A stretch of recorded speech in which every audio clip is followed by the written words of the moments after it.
mungkin bisa dijelaskan dulu nih Pak, bisa dipaparkan dalam momentum Hari Kartini ya. Apa yang menjadi sebuah program unggulan, program andalan atau juga kegiatan yang mewarnai Hari Kartini ini berkaitan dengan pemberdayaan perempuan. Silakan Pak. Baik, selamat pagi pemirsa, mudah-mudahan selalu sehat, terus sehat Amin. dan tetap sehat. Kita pagi ini berbincang dalam rangka peringatan Hari Kartini. Kita mengetahui bahwa Kartini adalah seorang muda, cucu dari seorang kiai, dan beliau juga anaknya bupati, dan dia juga istri bupati. Istri bupati, betul sekali. Ini sangat luar biasa. Jadi sangat menginspirasi kita bagaimana beliau memperjuangkan hak-hak perempuan supaya bisa supaya bisa berjalan bersama laki-laki dalam rangka membangun negeri untuk menjadi negeri yang indah, negeri yang nyaman, aman dan baldatun taibatun warabun ghafur.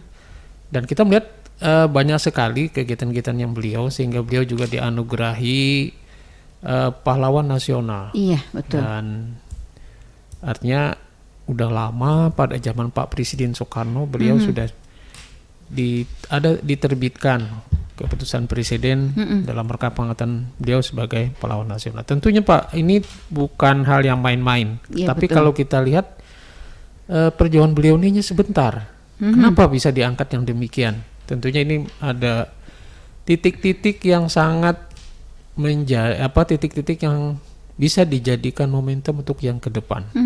Nah, kita melihat bahwa dahulu beliau sendiri cuma bisa bersekolah misalnya sama umur 12 tahun, dari 12 tahun sampai 15 tahun saja. Selebihnya beliau belajar dengan kakek beliau, beliau otodidak, dan beliau bisa berkirim surat kok. Iya. Ahli korespondensi. Kumpulan surat-surat beliau bisa dikumpulkan menjadi sebuah buku, habis gelap terbitlah terang. Terang, iya. Kita nggak usah nyari yang gelapnya lah, yang terangnya saja lah. Yang terangnya kita bikin semakin terang gitu ya. Semakin terang. Iya. Kita lihat sekarang pemberdayaan perempuan sangat luar biasa. Betul. Kita lihat di dinas kita saja. Ada tiga bidang. Di tiga bidang ini ada satu bidang yang full perempuan, di bidang pemberdayaan perempuan. Kemudian kalau di bidang KB itu cuman perempuan, laki-lakinya 2. Di bidang pengendalian penduduk juga 2. Jadi mayoritas. 3 kepala dinas, sekretaris, sisanya perempuan. Makanya para laki-laki yang ada di P2KB itu akan tambah awet muda. Iya, tambah awet muda karena disayang oleh teman-teman perempuan. Contohnya Pak Dayat. Ya pasti, kalau saya pasti disayang. Kalau saya tidak disayang nggak saya tanda tangani tukinnya. Gitu.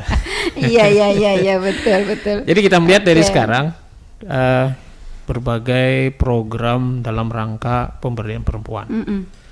Program yang baru kita dapatkan dari pemerintah. Kita dapat kepercayaan dari pemerintah pusat. Untuk Kalimantan Selatan ada 2 kabupaten yang mendapat kepercayaan untuk menjadi desa percontohan ramah perempuan.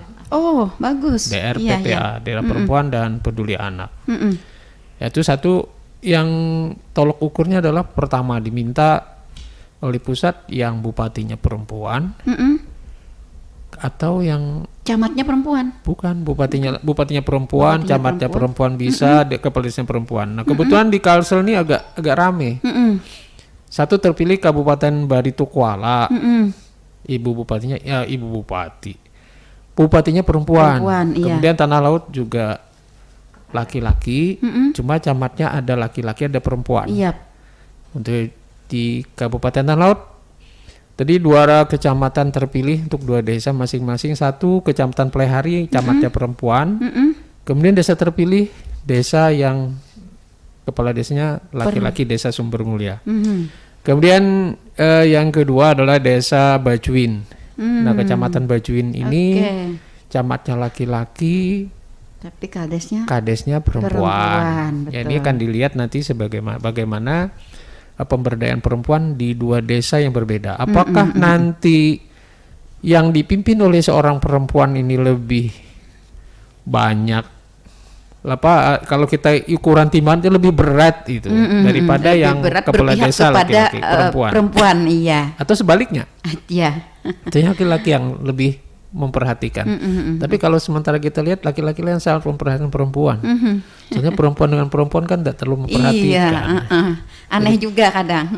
Memang aneh tapi nyata. Aneh tapi Kalau nyata. perempuan tidak diperhatikan, jangan-jangan di rumah di bawah tatudung. Jadi tatudung Iya, itu apa ini? tatudung.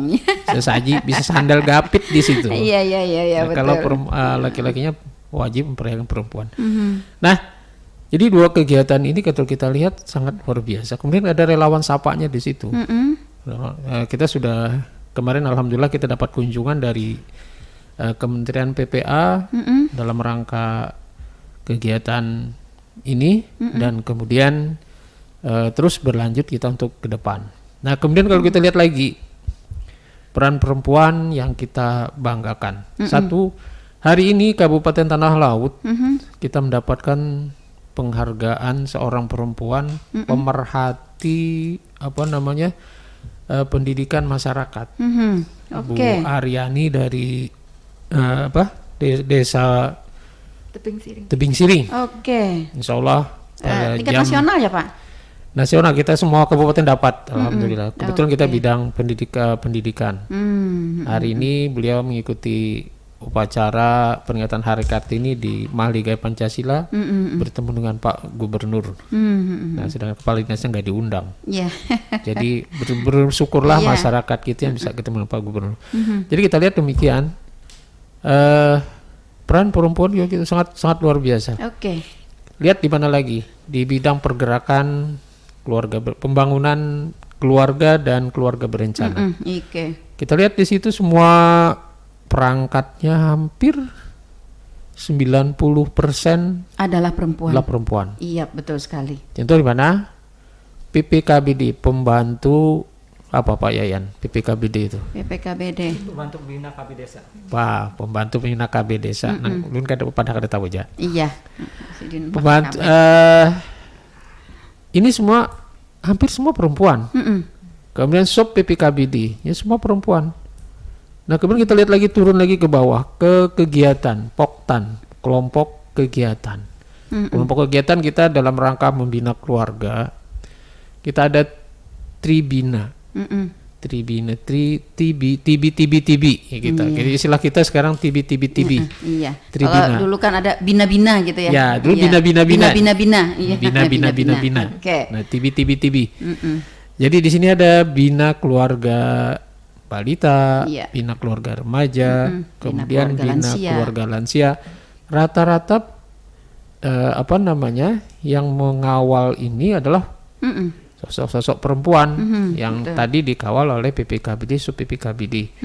Jadi anggota mereka perempuan yang menjalankan kegiatan ini. Dan kita lihat juga ini adalah dalam rangka kegiatan penanganan stunting, percepatan penanganan stunting. Iya, betul. Nah, di percepatan penanganan stunting dari tim kabupaten biasa, tim kecamatan sudah mulai, tim desa ini hampir 85% perempuan. Kalian perempuan semua itu tim pendamping keluarganya semuanya perempuan. Bidan, Iya, betul. tim penggerak PKK, kemudian kader EMP kita. Nah, Dulu ini Pak semua Yayan perempuan. berminat Pak mau jadi bidan tapi tidak diterima.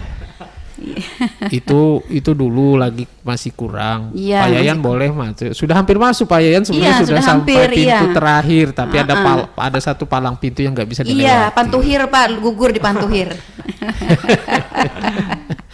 Nah, jadi yang demikian ini kita lihat sangat sungguh luar biasa.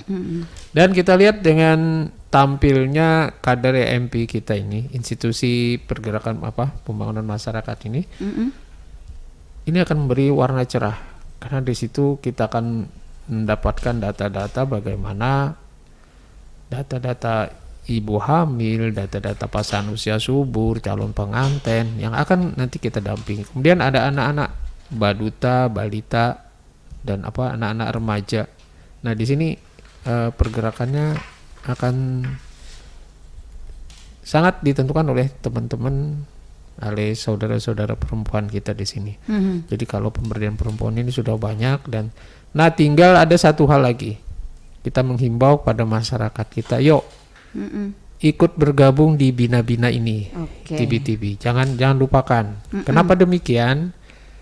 Kalau kita sudah bergabung di situ banyak hal kegiatan, banyak hal pengetahuan yang bisa kita asup dan pertemuannya juga tidak tiap hari, cuma 1 bulan sekali. Pada saat posyandu misalnya Pak ada ya. yang posyandu juga, karena kader posyandu juga hampir semuanya perempuan. Perempuan juga, iya betul sekali. Ya kita lihat dari institusi-institusi yang ada ini, pemberdayaan perempuan sangat luar biasa. Nah tinggal artinya yang mengawal kegiatan ini sudah hampir semua perempuan. Nah tinggal masyarakat kita lagi untuk memanfaatkan. Kita himbau bagaimana semua masyarakat kita, terutama yang masuk di bina-bina tadi, yang punya anak itu ikut di bina balita, bina keluarga balita, itu bagaimana keluarga ini diberikan bekal untuk membina keluarganya dalam rangka mengasuh balita, bagaimana pola asuh yang baik dan benar, sehingga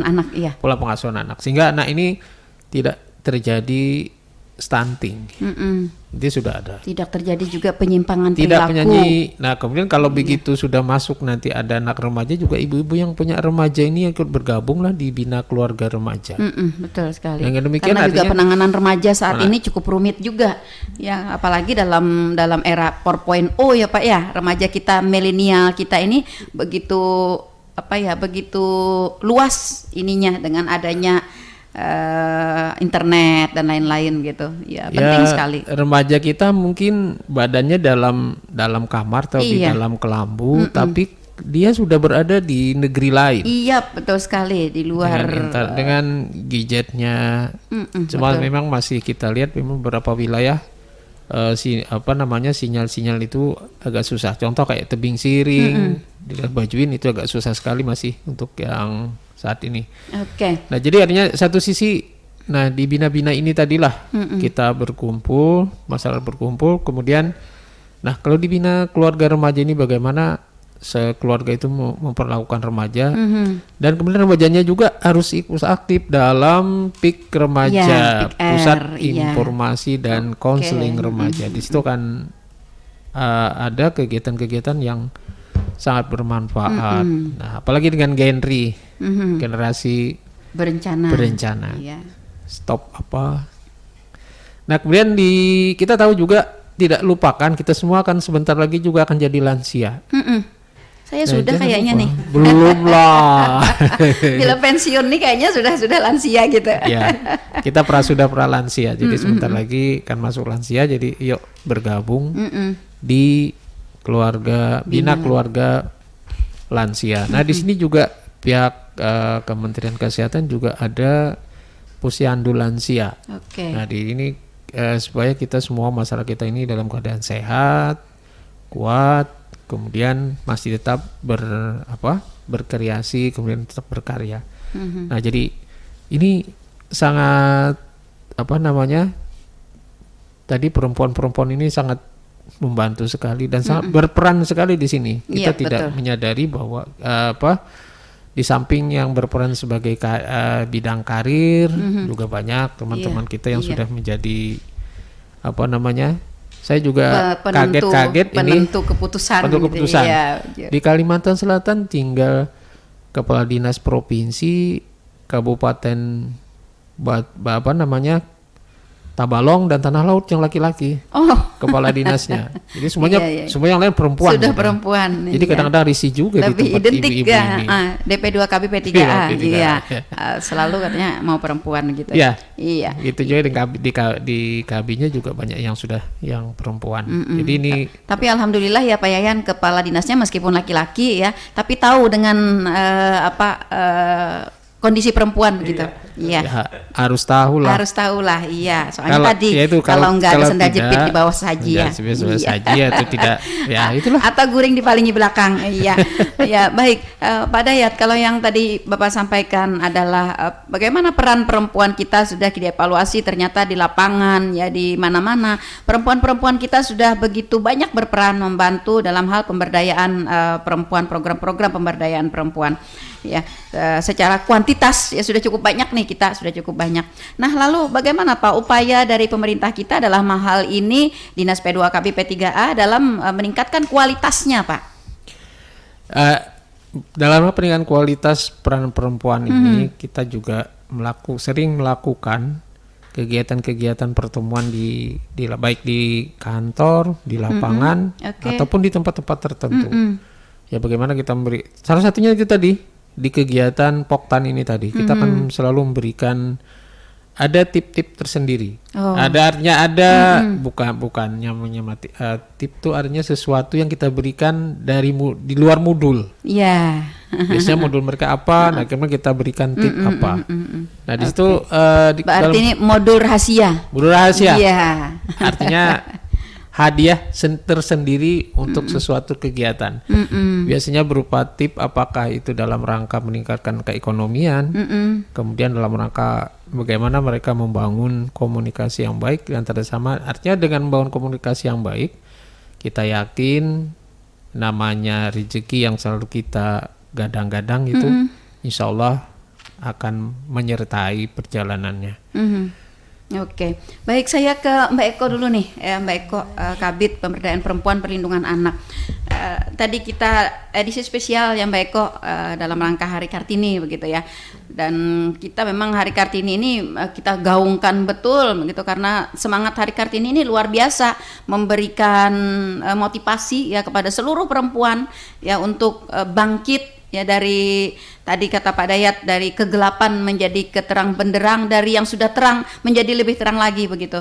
Nah tahun 2022 Mbak Eko, apa nih kegiatan-kegiatan kita dalam mensupport ya Hari Kartini ya di era 4.0 ini? Terima kasih Ibu Nelly yang cantik. Selamat pagi. Assalamualaikum warahmatullahi wabarakatuh. Waalaikumsalam warahmatullahi wabarakatuh. Kalau kita bicara tentang perempuan tadi sudah panjang lebar Bapak Kepala Dinas bahwa perempuan itu memang hebat. Tidak ada perempuan dunia mungkin akan gimana gitu ya. Laki-laki pun kira-kira bisa tidak betah hidup ya. Iya. Memang hebat. Di mana-mana ada perempuan. Di rumah juga dia kerja. Di kantor juga kerja. Oke, betul sekali. Jadi siapa bilang perempuan itu makhluk yang lemah, Pak? Ya. Ternyata setelah dievaluasi perempuan itu makhluk yang paling kuat. Iya, betul. Iya.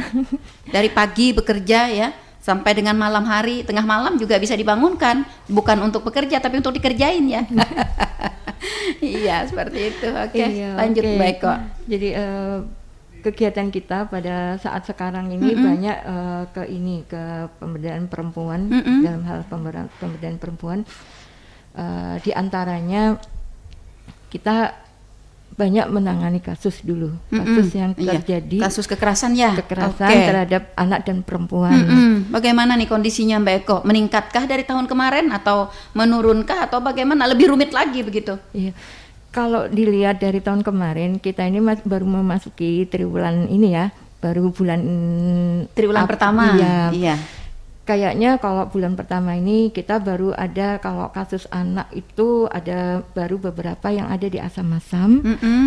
Nah kemudian kalau kasus perempuan itu sebenarnya kalau sampai detik ini kita masih belum ada kasus perempuan yang sangat urgen.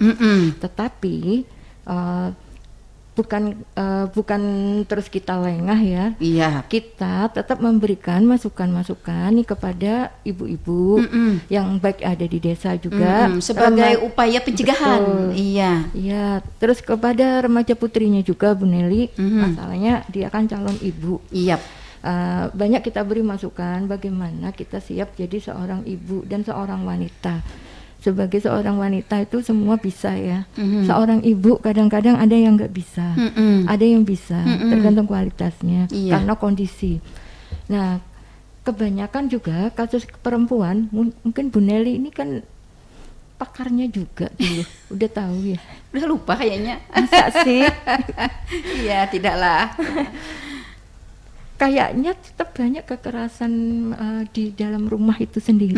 Kekerasan Iya, di kekerasan dalam rumah iya. tangganya. PKDRT ya. Iya, KDRT, tapi tidak selalu KDRT itu dengan fisik ya, tidak selalu seperti itu. Iya, betul. Tekanan terhadap perasaan, psikologinya itu yang lebih penting. Betul. Kalau Dan itu membawa dampak yang luar biasa. Iya, kalau terus-terusan seperti itu, lama-lama mentalnya dia down, lama-lama dia bisa ke arah kita nggak mengharapkan ibu-ibu yang punya kasus ini nanti bisa ke arah yang nggak kita inginkan. Banyak yang terjadi kasus-kasus seperti itu, ibu-ibu yang mohon maaf kadang bisa melakukan hal-hal yang membuat malu masyarakat dan keluarga. Iya, betul sekali. Kita harapkan, dan sampai sekarang memang belum ada, belum ada. Oke. Ya. Mbak Eko, kasus kekerasan terhadap perempuan itu lebih banyak disebabkan oleh beberapa hal ya Bu. Yang lebih banyak kayaknya evaluasinya adalah kasus kekerasan, penyebabnya adalah karena ekonomi. Nah, lalu upaya dari pemberdayaan perempuan dan perlindungan anak dalam hal ini Dinas P2KB P3A untuk meningkatkan kemandirian perempuan di bidang ekonomi ya di era 4.0 ini ya, apalagi di era pandemi Covid ini seperti apa Bu? Oke Bu Nelly, jadi kita kan ada kegiatan, ada program pemberdayaan perempuan. Jadi mulai dari desa sampai ke kabupaten. Bentuk konkretnya kegiatannya? Dengan bentuk kalau di desa kan melalui ini ya, melalui kegiatan posyandu yang disebut tadi dan lain sebagainya. Kalau di kabupaten kita aplikasinya melalui organisasi wanita, itu salah satunya. Oke. Dengan HIP-nya masih Bu? Kalau itu enggak. Belum ya? Belum. Oke. Dulu kan kita kelompok home industri perempuan kita menjadi andalan ya, kemandirian dari perempuan di bidang ekonomi. Iya. Arahnya ke sana Bu Nelly. Iya. Ya. Jadi melalui organisasi wanita kita kan beberapa hari yang lalu kita ada acara juga dengan GOW ke Desa Martada. Jadi di sana meningkatkan keterampilan perempuan lah. Jadi perempuan memberikan pelatihan gitu ya. Pelatihan. Jadi perempuan itu tidak melulu masak aja yang dia tahu. Iya, meskipun masak tapi kan kualitas masaknya beda ya. Jangan masak misalnya tiap hari urap bagaimana gitu katanya terong itu rasa daging gitu ya. Betul gitu. Bu Nelly. Bagaimana sayur bening tidak terlalu bening ya. Bu Nelly itu bisa aja ya. Iya. Jadi intinya seperti itu. Ibu-ibu yang di desa pun dia tahu bahwa dengan kegiatan dari GUW misalnya kita datang kemarin kita datang ke Desa Martada tuh mereka semangat. Dan memang dihadiri juga organisasi wanita baik di desa dan kecamatan waktu itu di Tambang Ulang. Iya. Itu adalah sebuah kegiatan yang sangat baik ya, sangat baik dan menyentuh langsung baik kok kepada masyarakat, dirasakan sekali. Saya kemarin beberapa waktu yang lalu kebetulan bersama dengan salah satu anggota DPRD Provinsi Kalimantan Selatan ya, Pak Dayat, Pak Yayan dan Mbak Eko, kita ke Desa Pandahan. Ya, ternyata mereka memang menyebut pernah dibina oleh pemberdayaan perempuan dan perlindungan anak dan sangat merasakan dampaknya begitu. Karena bagaimanapun juga tadi disampaikan oleh Pak Dayat, sekuat-kuatnya perempuan, sebisa-bisanya perempuan akan cepat menurun semangatnya ketika ia tidak ada yang mendampingi. Ya, tidak ada yang mendampingi, apalagi kalau yang mendampingi Pak Dayat, Pak Yayan gitu ya. Iya, akan lebih kuat semangat mereka gitu. Jadi yang tadinya berkelompok sudah mulai hendak berpisahan, artinya kita sorangan-sorangan aja, nah rasa mau berkelompok. Nah, ketika dibina oleh dari P2KB P3A kembali semangat mereka. Nah, sehingga terus-menerus dibina seperti ini dan mereka akan menjadi kelompok-kelompok yang mandiri. ya kelompok-kelompok yang mandiri. Nah, dengan mandiri apalagi mandiri di bidang ekonomi, mereka sudah bisa menghasilkan sendiri, tentu akan lebih menekan terhadap kekerasan yang terjadi di masyarakat, khususnya kekerasan yang biasa disebabkan oleh ekonomi, ya, dampak ekonomi. Oke, saya ke Pak Yayan lagi nih. Pak Yayan nih sebenarnya adalah pakar KB. Ya, pakar KB dari kemarin gitu. Nah, Pak Yayan, KB itu kan keluarga berencana. Program keluarga berencana itu kita sejak tahun berapa sudah digaungkan ya oleh pemerintah.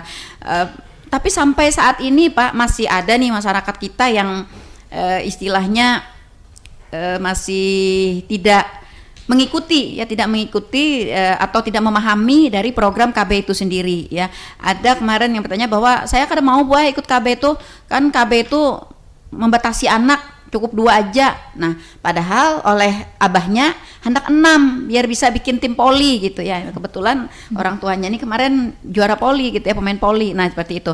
Nah, bagaimana Pak program keluarga berencana kita di saat ini untuk memberikan apresiasi kepada masyarakat atau juga untuk memberikan partisipasi ya, menarik partisipasi masyarakat dengan program KB ini?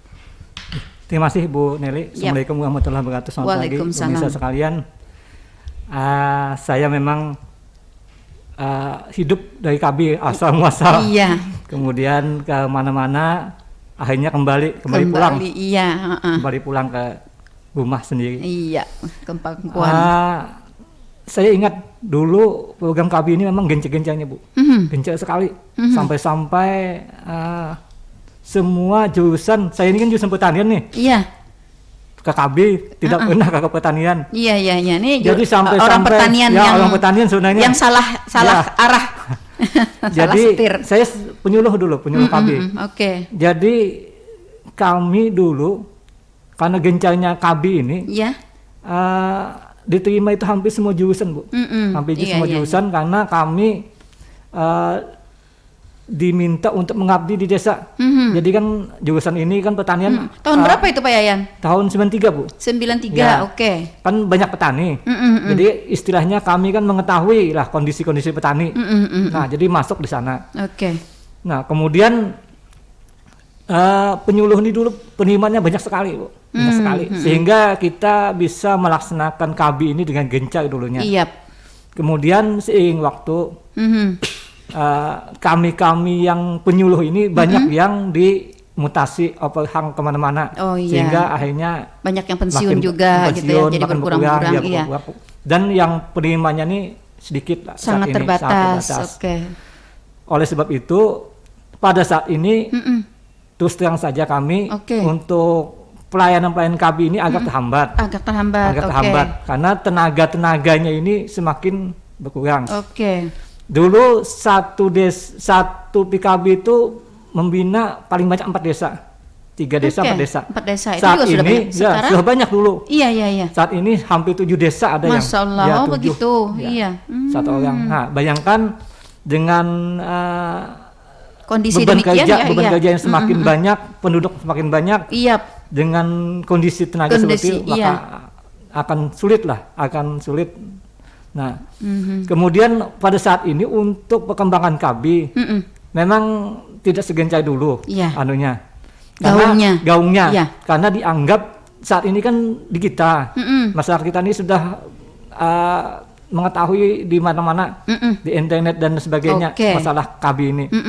Jadi kawan-kawan di lapangan untuk saat ini memang karena terbatas tenaga dan sebagainya, penyuluhan seperti pemungutan PLN dan sebagainya hampir tidak ada sudah tidak ada lagi. Karena sudah bukan zamannya lagi kayaknya. Kalau kita di Manungga Bu, kita putaran PLN hampir tidak ada lagi yang nontonnya. Yang paling anak-anak kecil-kecil. Jadi PLN-nya ngupin-ipin kali. Kurang efektif lagi lah. Jadi kan harus ada kreativitas kawan-kawan sekalian, kawan-kawan di lapangan bagaimana untuk melaksanakan ini. Kemudian untuk gencarnya pelaksanaan KB pada saat ini, dulu kan kita ada program yang MOW, MOP. MOP dan MO. Iya. Itu kita rajin sekali dong carinya Bu. Kami dulu hampir setiap bulan nih 10-15 orang sampai ada kawan kita yang digelari Ratu Mop dulu. Karena kebanyakan bawa mop. Saat ini memang agak kurang lah. Saya lihat kawan-kawan apakah memang beban kerjanya? Kenapa Pak kondisinya apakah memang beban kerjanya semakin banyak atau karena dukungan dananya kurang saat ini? Kita kurang tahu itu. Tapi tetap kita evaluasi nanti. Akan kita evaluasi. Saya kan hanya baru aja nih. Selama 5 tahun mungkin melanglang buana. Jadi saya memantau kawan-kawan ini apa penyebabnya ini. Saya akan pantau evaluasi nanti mudah-mudahan bisa diberikan solusi lah. Iya, karena begini Pak Yayan. Keluarga berencana ini kan meskipun sudah dari dahulu dahulu diprogramkan, tapi kan perkembangan penduduk kita ya terus berkembang, terus berupdate. Kalau tidak kita terus gencar, terus melakukan berbagai upaya untuk memberikan penyuluhan, memberikan apresiasi kepada masyarakat, maka akan terlepas nih nanti dari program kependudukan kita ya. Apalagi kita menghadapi tahun 2025 di mana kita akan menikmati bonus demografi yang luar biasa nanti. Nah, ini dari tahapan-tahapan itu yang memang harus kita gencarkan untuk tetap program KB ini menjadi andalan pemerintah seperti itu. Betul. Iya. Makanya tadi kami tetap memberikan semangat kepada kawan-kawan di lapangan agar supaya tetap menjalankan program seperti yang lalu-lalu gitu. Tapi dalam kondisi yang sangat terbatas ya saat ini Pak. Satu PLKB bisa sampai 7 desa itu luar biasa beban kintab yang medannya cukup sulit. Kintab itu hanya dua penyuluh aja. Dua penyuluh. Kintab itu berapa desa? 1, 2, 3, 14 desa. Iya betul. Maka 7. Walah, Masya Allah, iya. Itu salah satu kondisi yang mana. Nah, lalu Pak Dayat, Pak Kadis, dalam kondisi keterbatasan dari penyuluh kita, jumlah orangnya, kemudian juga tentu juga kualitas dan kuantitasnya. Ini solusi apa Pak yang diberikan oleh pemerintah kita dalam mengatasi itu? Baik, memang secara jumlah penyuluh kita terus berkurang. Sangat terbatas. Kenapa demikian? Karena belum ada rekrutmen baru. Tapi rekrutmennya juga harus melalui BKD kan ya, melalui secara umum ini kan itu kan karena punyanya pusat, jadi sampai sekarang seperti apa? Tapi terus kita tidak berkecil hati. Kita sudah punya tandem-tandem di belakang. Nah, tinggal artinya bagaimana teman-teman penyuluh ini memanfaatkan teman-teman PPKBD, sub PPKBD kan sama-sama itu. Makanya namanya pembantu. Nah, bagaimana membantu ini? Nah, kita sekarang sedang memberikan pemantapan terhadap PPKBD, sub PPKBD yang terus ada di masyarakat. Makanya begitu saya masuk kemarin tanggal 31 Agustus, kemudian bulan Oktober saya sudah mengeluarkan sudah mulai instruksi. Satu, evaluasi semua kader kita yang ada. Kader ini apakah cuman kader-kaderan? Atau memang kader benar? Kita angkat telepon dulu Pak. Ada pemirsa pendengar kita yang bergabung. Silakan. Halo, selamat pagi. Selamat pagi. Apa kabar Pak Har? Apa kabar? Alhamdulillah sehat. Sudah nukar baju baru nggak nih Pak Har? Ini dari Rian Ujung Batu. Iya, protes berarti saya kasih label kepala desa gitu ya. Nah, dari Rian Ujung Batu. Ini Mbak Neli mau nanya nih Mbak. Oke, silahkan Pak. Sama Bang Dayat nih. Oke, Ujung Batu, apa kabar? Ini kira-kira adakah kegiatan dari pemerintah daerah dalam rangka Hari Kartini ini untuk membangkitkan kembali, mengeluarkan kembali nilai-nilai juang Raden Ajeng Kartini kepada pemudi-pemudi lah khususnya. Nah, supaya ya intinya jangan terlalu banyak main HP lah pemudi-pemudi. Jadi banyak aktivitas, banyak apa gitu sama. Jadi kita berikan nilai-nilainya dalam bentuk kegiatan apa, atau ada perlombaan kebaya apa dan sebagainya. Oke. Ya sekedar saran aja. Okay. Ya, masih Dea sama Bang Dea ya. Assalamualaikum. Waalaikumsalam warahmatullahi wabarakatuh ya. Bang Iwan di Ujung Batu, Pak. Iya, Bang Iwan Bungas di Ujung Batu. Luar biasa. Luar biasa, Sidin salah satu pemerhati perempuan. Betul sekali. Jangan-jangan dikelilingi perempuan sekarang. Iya, jangan-jangan nih, jangan-jangan kiri kanan nih ya. Baik, Oke, bisa langsung jawab, silakan Pak. Kita sudah siapkan. Nah, tinggal ini bagaimana mengembangkan. Yang tadi saya sebutkan di PIK Remaja, Pusat Informasi dan Konseling Remaja. Dan dari sini bagaimana kita bergabung di situ untuk mengajak teman-teman remaja untuk untuk berkarya bersama. Biasanya kalau sudah masuk di grupnya PIK Remaja ini, dia akan membuka pikirannya. Biasanya HP-nya pasti pada saat kegiatan itu semua HP dilepas. Di off ya, iya. Off HP, no HP. Iya betul. Nah kemudian dari situ akan masuk nanti generasi berencana, genre itu. Betul. Stop narkoba, tidak. Stop perkawinan usia anak. Usia anak bukan dini ya? Iya, usia anak saya. Usia anak karena kita pemberdayaan perempuan perlindungan anak. Kita bukan pemberdayaan perempuan perlindungan dini ya. Kemarin Pak si Dini protes. Kemarin. Iya, Dini protes kemarin. Saya bilang datangi Pak Dayat tuh. Iya. Sudah kawin Dini. Iya. Nah, dengan demikian artinya memang makanya kita hari ini ada spesial siaran bagaimana untuk membuka kembali kelompok-kelompok kegiatan kita di masyarakat dalam rangka membangkitkan semangat perempuan ini. Oleh karena itu, kalau kita lihat kita punya duta genre yang sangat luar biasa. Nah, dengan duta genre ini kita berharap anak-anak itu yang kemarin cuma ada di dalam kamar udah mau keluar. Betul. Nah, dengan demikian artinya kalau dulu ada kegiatan PMR, kemudian ada kegiatan-kegiatan lain yang ada di sekolah. Nah, di desa juga yuk dari sekarang kita coba yang Tribina tadi yuk kita coba bangunkan kembali. Karena ada kewajiban sekarang. Kembali, iya. Semua desa itu harus membiayai bina keluarga balita dan bina keluarga remaja. Iya. Sekarang dalam rangka peningkatan stunting di desa ya Pak ya. Dalam rangka percepatan penanganan stunting. Nah, anak remaja ini bagaimana juga berpikir lebih baik lagi, tidak segera kawin atau kawin di bawah umur. Kalaupun sudah kawin menunda usia menunda kehamilan supaya organ reproduksinya benar-benar siap. Nah, ini memang kita sekarang agak dibatasi karena COVID kita. Kita jarang sekali untuk bertemu saja, kita agak jarang. Apalagi melaksanakan perlombaan. Nah, oleh karena itu kita mengharap dengan adanya membangkitkan kembali PIK Remaja yang belum ada, yuk kita bangun. Iya.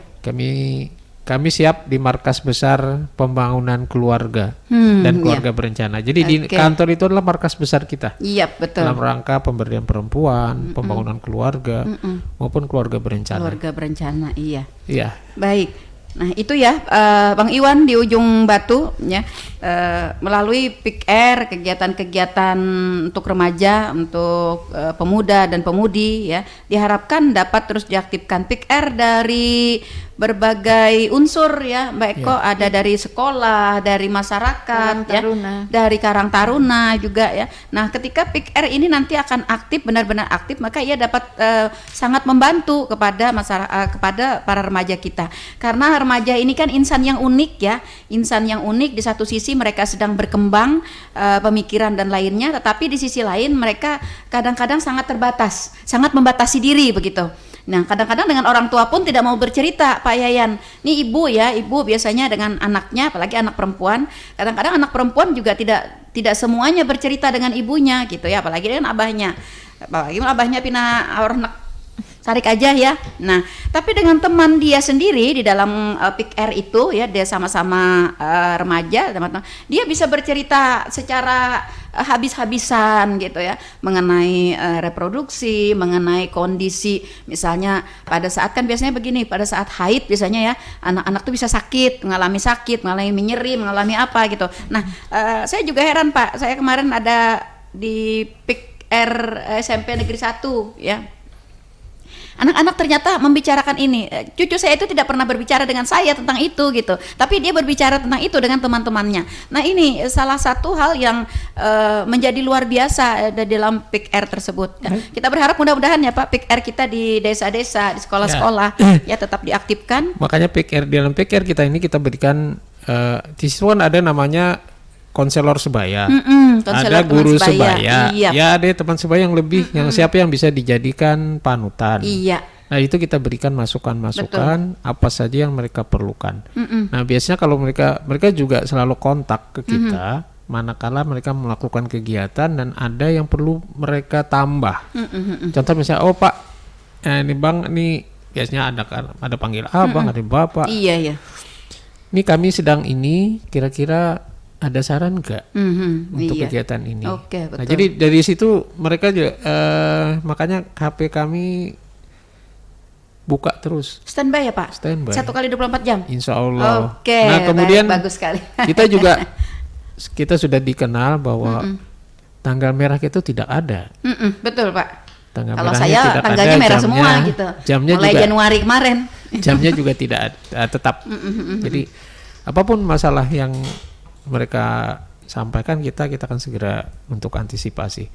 Nah, kita menyambung yang tadi bahwa bagaimana untuk meningkatkan bagaimana program kita yang saat sekarang ini masih kita rasakan kekurangan tenaga yang dari kantor. Kita memberdayakan teman-teman ini. Iya. Makanya dengan mengevaluasi kader tadi, mana kader yang masih bisa dipertahankan, mana tidak.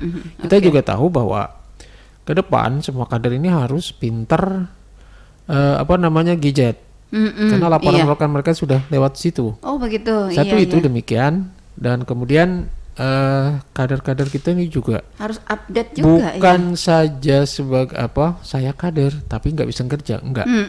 Tapi ya kader yang bisa membantu masyarakat desanya, bagaimana dia bisa bekerja dengan baik, tapi dia juga ngeyel kanan kiri juga kita nggak mau, karena dia akan jadi beban. Iya betul. Nah makanya kader ini sangat menentukan di masa depan. Kita lihat cuma teman-teman di Bajuin mereka sudah sangat lumayan, sangat lumayan. Jadi di kader di Bajuin itu mereka sudah sangat kenal.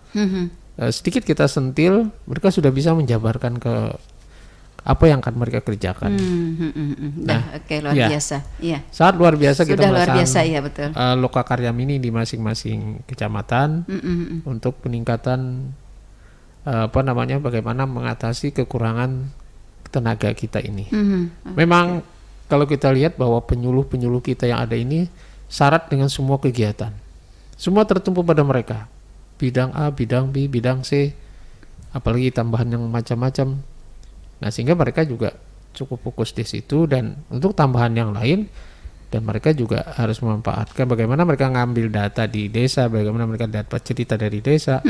Paling tidak mereka sudah ada bahan dari masing-masing desa. Kita tahu bahwa satu desa itu satu PPKBD, dan satu desa juga ada beberapa sub PPKBD. Iya. Artinya masing-masing kepala desa di bawah itu RT atau RW, satu RW biasanya ada satu. Jadi satu desa ada minimal ada 2 sub PPKBD minimal. Oke. Jadi memberdayakan yang ada ya Pak ya secara maksimal. Okay. Dan memang ke depan kita saat ini sedang lagi melakukan perintisan bagaimana dari sub PPKBD ini membangun kembali kelompok-kelompok keluarga berencana. Karena di bawahnya sudah ada, di dalam kelompok keluarga berencana ada dasawisma. Nah, sekarang ini agak terputus PPKBD, sub PPKBD langsung dasawisma. Jadi di tengahnya ini masih keputus. Jadi masih kita akan melakukan ini, dan beberapa kecamatan sudah mulai jalan agar semua arus komunikasi, arus informasi yang ada dari bawah itu bisa segera kita sampai ke kita. Begitu juga arus informasi dari kita, arus bolak-balik ini harus bisa berjalan dengan baik. Sehingga dalam rangka pembinaan keluarga dan keluarga berencana ini bisa segera kita lakukan biar kita bisa akses. Begitu juga dengan mau nggak mau, suka tidak suka, pemberdayaan perempuan pasti akan tergeret di sini. Iya, betul sekali. Berkaitan erat ya Pak. Satu kali dayung, tiga pohon dapat buahnya begitu. Iya betul sekali. Oke, saya ke Mbak Eko. Mbak Eko, saya kembali ke Hari Kartini ya. Nah, dalam kondisi pandemi COVID, ada seremonial kah Bu kegiatan Hari Kartini? Terima kasih. Ya. Kalau untuk seremonial yang resmi itu nggak ada, yang Bu Nelly ya. Yang ada sekarang ini kan kita menghadiri yang mengikuti di provinsi mengikuti karena ibu kalau untuk Tanah Laut sendiri tidak ada. Ya. Kalau untuk di Tanah Laut sepertinya saya belum dapat informasi nih masalah Hari Kartini. Mungkin masalah COVID ya. Iya. Itu aja sih. Kalau untuk menanamkan apa itu Hari Kartini itu saya kira dengan secara nggak langsung kita kalau ketemu ya sama kader, ketemu sama teman-teman, tetap itu. Oke. Sosialisasi lewat media selain daripada radio, Mbak Eko, apa ini? Media sosial. Iya, media sosial. Misalnya ada di internet, kemudian juga kita pasang-pasang baleho ya. Pasang. Itu pasang. Kemudian kalau untuk ini kita melalui ini aja, melalui medsos. Ya. Oke. Itu masih. Dan itu harus terus-terusan, memang nggak harus Hari Kartini aja. Saya kira karena kita ini pemberdayaan perempuan. Iya, betul. Bagaimana perempuan diperdayakan, gitu ya. Oke, iya. Saya dari kemarin saya juga mencari-cari nih Mbak Eko. Besok kan Hari Kartini nih, saya bilangnya belum ada suara-suara penyemangat nih dari pemimpin-pemimpin gitu ya, pemimpin-pemimpin kita. Nah, ada yang malah teman-teman tadi malam bertanya juga, tanggal berapa gerang Bu esok itu? Nah, artinya kan mungkin begini, karena dalam masa pandemi ya, kemudian juga dalam masa era yang cukup membingungkan ya bagi sebagian masyarakat kita. Nah, mereka juga kadang-kadang memang tetap harus perlu diberikan pencerahan seperti itu. Jadi pewarisan nilai-nilai perjuangan Ibu Kartini itu melalui berbagai media seperti itu. Sehingga mereka juga tahu ternyata esok Hari Kartini kita baju kebayaan kah Bu begitu ya. Jadi ada semacam sosialisasi tidak resmi begitu ya melalui media sosial. Adakah Bu dari pemberdayaan perempuan perlindungan anak di P2KB P3A? Kalau tentang seragam kita nggak ada memang ya. Tentang ini aja ranah di kegiatan program kita aja itu ada. Walaupun kita nggak langsung ya, kita melalui medsos. Dan lagi kalau kita memang ke lapangan, kita tidak melulu satu kegiatan itu aja yang kita sampaikan. Banyak kegiatan hal-hal yang lain yang perlu kita sampaikan. Baik itu tentang bagaimana sih program kita yang di lapangan itu harus seperti apa. Itu harus kita sampaikan karena kader-kader ini kan dia ini kader yang paling hebat ya. Kader ini seorang wanita paling hebat. Dia ya kader Posyandu, ya kader kesehatan, ya kader KB, semua program pemerintah dipikul semua oleh kader. Jadi alhamdulillah sih kalau kader-kader kita ini semangat, pintar. Ketika tidak ada acara seremonial karena kita mungkin terhalang pandemi, terhalang pendanaan juga. Nah, lalu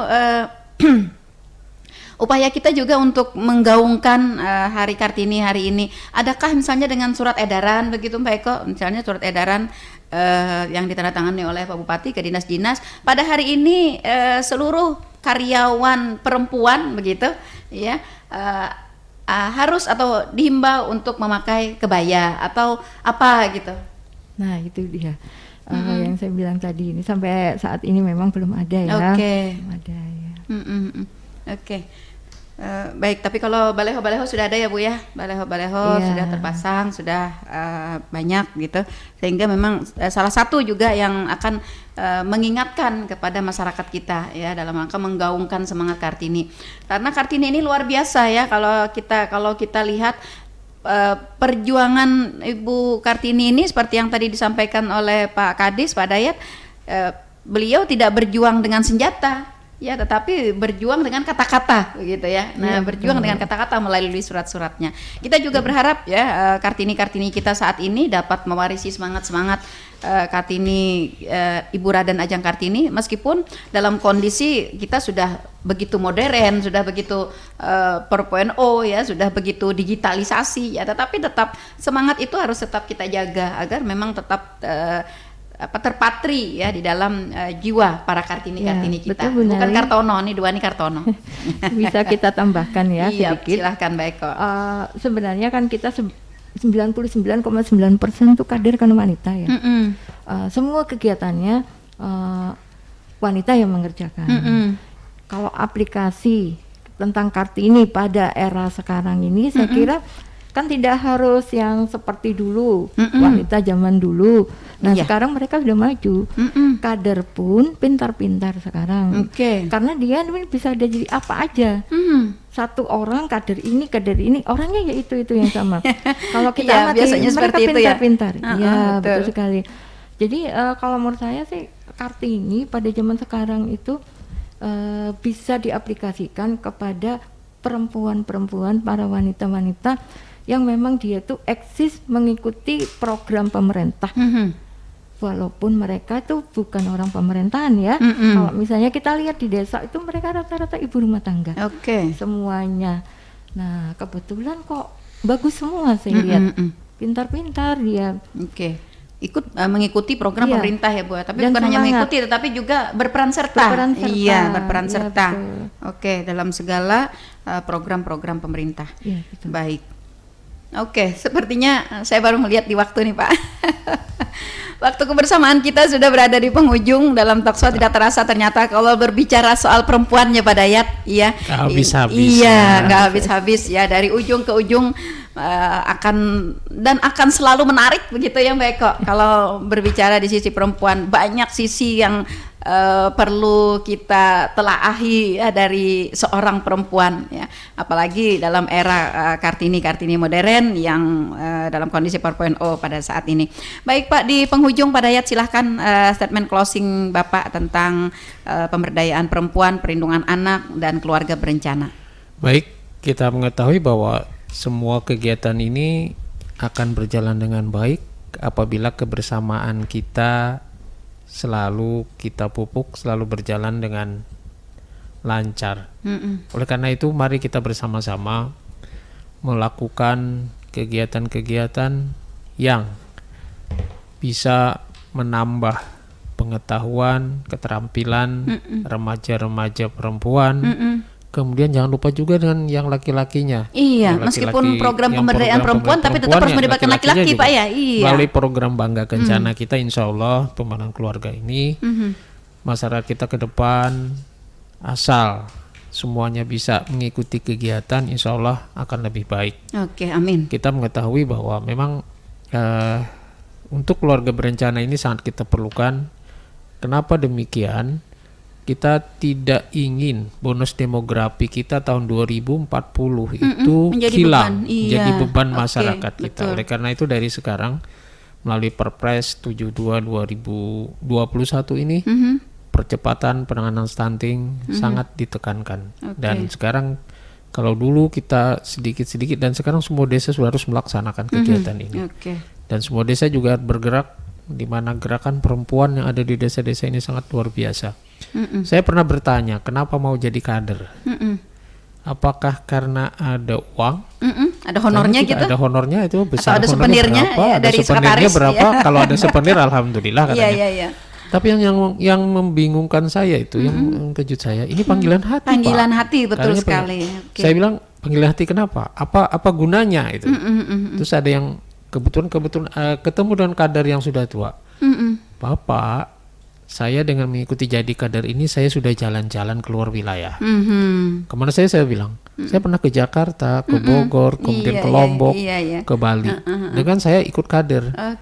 Artinya dengan bekerja dengan ikhlas, tulus, insya Allah kegiatan-kegiatan yang lain atau kalau kita istilahkan secara luas ada rezeki akan mengalir dengan sendirinya. Betul sekali, akan datang dengan sendirinya. Dan yang paling penting kata beliau, begitu kita kumpul-kumpul seperti ini, ada rezeki yang sangat luar biasa, nggak pernah yang pernah diungkapkan. Saya bilang apa itu? Senang. Ada yang bisa betul, Pak. Ada yang bisa membayar senang saya enggak, ada yang bisa menghargai enggak senang saya tuh berapa gitu ya. Iya, kepuasan tersendiri, betul Pak. Betul. Ini juga saya tanyakan pada kader-kader yang di kecamatan kita, seperti Pak Yayan sampaikan tadi, Kintab ini kan lumayan jauh-jauh nih. Oke, betul. Jadi begitu kita ketemu demikian, jawabnya demikian sangat membanggakan sekali. Alhamdulillah, saya bilang, yuk kita bersama-sama mengabdi kepada masyarakat dalam rangka bagaimana supaya masyarakat kita ini maju, tidak ketinggalan lagi, kemudian tidak dibodohi orang lagi, dan kita semua merasakan nyaman. Dan mudah-mudahan ini akan bisa terwujud dengan kepemimpinan para pimpinan dengan kepemimpinan para pimpinan kita yang ada ini. Oke, amin. Mudah-mudahan di penghujung pengabdian kami juga kegiatan ini bisa berjalan dengan baik. Amin.